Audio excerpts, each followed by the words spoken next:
সালাতুল হাজত কি এবং কিভাবে সালাতুল হাজত আদায় করতে হয়, আজ আমরা সে বিষয়ে জানার চেষ্টা করবো ইনশাআল্লাহ তাআলা। হাজত মানে হলো প্রয়োজন, সালাতুল হাজত মানে হলো প্রয়োজনের সালাত। এমন কোনো মানুষ পৃথিবীতে নেই যার কোনো চাওয়া, যার কোনো বিশেষ প্রয়োজন নেই। মূলত বিশেষ কোনো প্রয়োজন, বিশেষ কোনো ইস্যু, বিশেষ কোনো গুরুত্বপূর্ণ চাওয়াকে সামনে রেখে সেটি বিষয় আল্লাহ তাআলার কাছে আবেদন নিবেদন করার জন্য, দোয়া করার জন্য সালাত আদায় করা হয়, সেটাকে বলা হয় সালাতুল হাজত। সালাতুল হাজত এই নামে, এই শব্দে আলাদা করে কোনো সালাতের কথা হাদিসে সেভাবে বর্ণিত না হলেও মৌলিকভাবে সালাতুল হাজত বা বিশেষ প্রয়োজনের প্রেক্ষিতে সালাত আদায় করা এই বিষয়টি প্রমাণিত।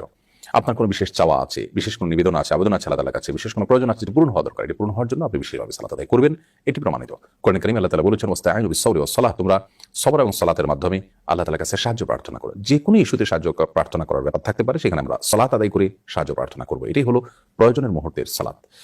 আর নবী করিম সাল্লাল্লাহু আলাইহি ওয়াসাল্লাম সম্পর্কে আবু দাউদে বর্ণিত হয়েছে কানাইদা হাযাবাহু আমরুন সাল্লাহ, অন্য বর্ণনায় আছে কানাইদা হাযাবাহু আমরুন ফাযা ইলা সালাহ, অর্থাৎ নবী করিম সাল্লাল্লাহু আলাইহি ওয়াসাল্লামের জীবনে গুরুত্বপূর্ণ কোনো ইস্যু, কোনো প্রয়োজন, কোনো সমস্যা তার সামনে এসে পড়লে তিনি সাথে সাথে সালাতে দাঁড়িয়ে যেতেন।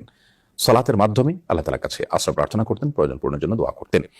বিশ্ববিখ্যাত মুহাদ্দিস মোল্লা আলী কারি রাহিমাহুল্লাহ তিনি বলেছেন যে এই সালাত যে নবী সাল্লাল্লাহু আলাইহি ওয়াসাল্লাম প্রয়োজন হলে সালাতে দাঁড়িয়ে যেতেন, এটা কি সালাতুল হাজত বলা যেতে পারে, অর্থাৎ প্রয়োজনের মুহূর্তের সালাত এটাই, যেহেতু এটার বিশেষ কোনো কাইফিয়ত বা পদ্ধতি বা বিশেষ কোনো সময় ঠিক করা নেই, যে কোনো সময় এটি পড়া যেতে পারে।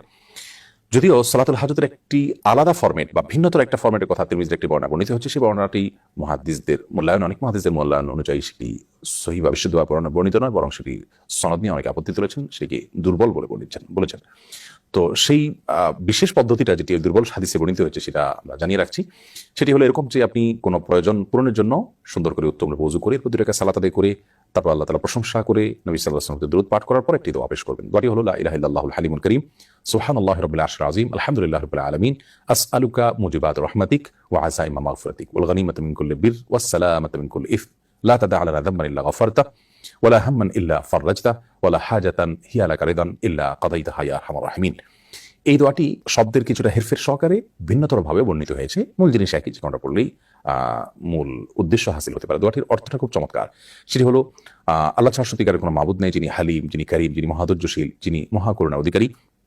সুবহানাল্লাহি রাব্বিল আরশিল আযীম, ওই আল্লাহর পরিচয় বর্ণনা করছি, পবিত্রতা জ্ঞাপন করছি, যিনি মহান আরশের রব এবং পালনকর্তা।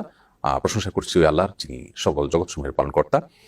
আসআলুকা মুজিবাত রাহমাতিক, হে আল্লাহ আপনার কাছে আমি চাই এমন জিনিস, এমন আমল, এমন দোয়া যা আপনার রহমতকে আবশ্যক করে দিবে আমার জন্য, এবং আপনার ক্ষমা লাভের যে উপকরণ আছে সেটি আপনার কাছে আমি চাই, এবং ওয়াল গানিমাতা মিন কুল্লি বির, সকল ভালো কাজ করার সৌভাগ্য আমি যেন পাই সেটি চাই, ওয়াস সালাতু মিন কুল্লি ইসম, সকল পাপ থেকে নিরাপত্তা যেন আমি লাভ করতে পারি, নিরাপদ যেন থাকতে পারি, সেটা আমি আপনার কাছে চাই।